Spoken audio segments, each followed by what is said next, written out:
So, what have these simple examples told us about the modelling process? Well, firstly, we need a good idea of the problem. We need to understand it.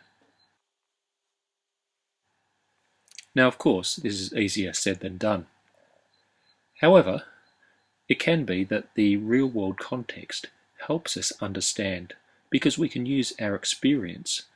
So it can be easier than some mathematical problems as the context and experience help understanding and can also make the process of modelling and working the mathematics more engaging. The other thing to note is that our experience with mathematical problem solving helps. We can transfer some of the processes from mathematical problem solving, such as specialising, to this context.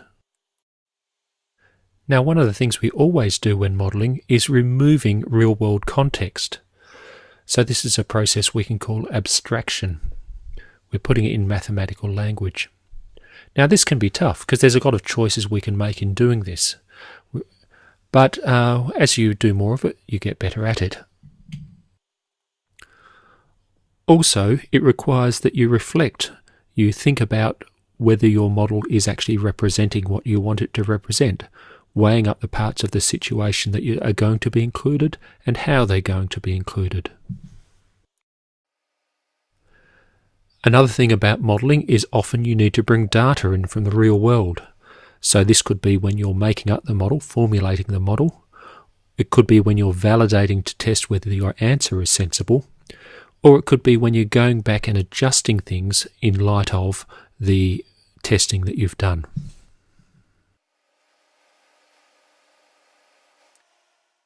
Once we have our mathematical model, we can use whatever mathematical tools we have to gain the desired insights. We solve the mathematics in the problem, the mathematical formulation of the problem. Now, this can be the most straightforward part. We may have only used some very basic mathematics, so it's very easy to solve. Sometimes, however, we need to use some advanced mathematics or even some new mathematics leading to new theories into the phenomena that we're investigating, and this is where, of course, we can get that fame and fortune. Then, once we have the mathematical solution, we need to translate or interpret that in the context of the original problem. So we need to translate it back into terms of the original problem. We need to answer the questions. What does the mathematics say about the original problem? Does it make sense? Is our answer good enough? Can we improve our model, including things that we previously left out, things we previously ignored in the process of translating the real world into the mathematics? So our modelling has a purpose to be used to better understand a real-world scenario with some mathematics. It may describe what happens in the real world using that mathematics. It could explain why something happens. Modelling can be used to explore what will happen under slightly different situations.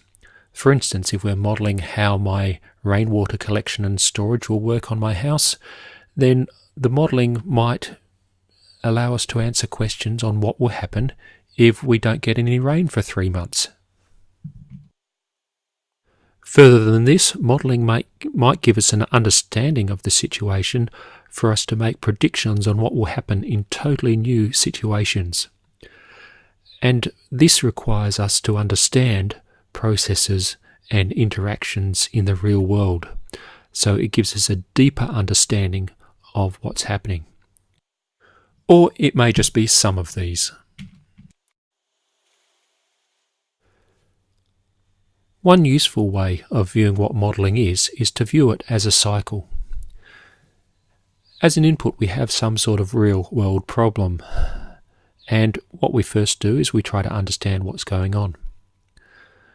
We set up a model which describes this using some mathematics, and that allows us to formulate our problem as a mathematical problem.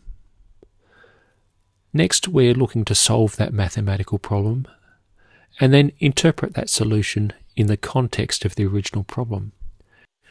This allows us to compare it with the original problem as it was stated in the original context.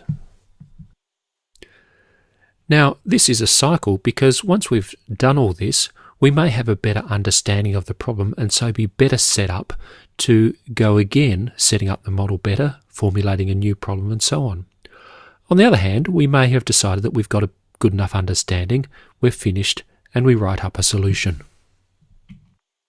Now, looking at this cycle, we can see the sorts of things that we're doing between these processes. In a sense, we're transferring ideas to help us set up the model.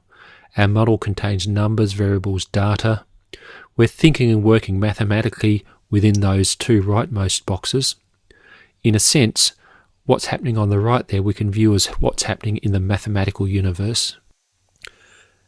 Coming out of this mathematical universe, we have our solution. Now, whatever form this takes, it could be some values, some numbers, some tables, some graphs, whatever. And we need to interpret this. And so this comes back, our solution, and putting it into the context of the original problem. So our solution is back in the real world. We may choose to refine it or we may choose to stop because it's good enough.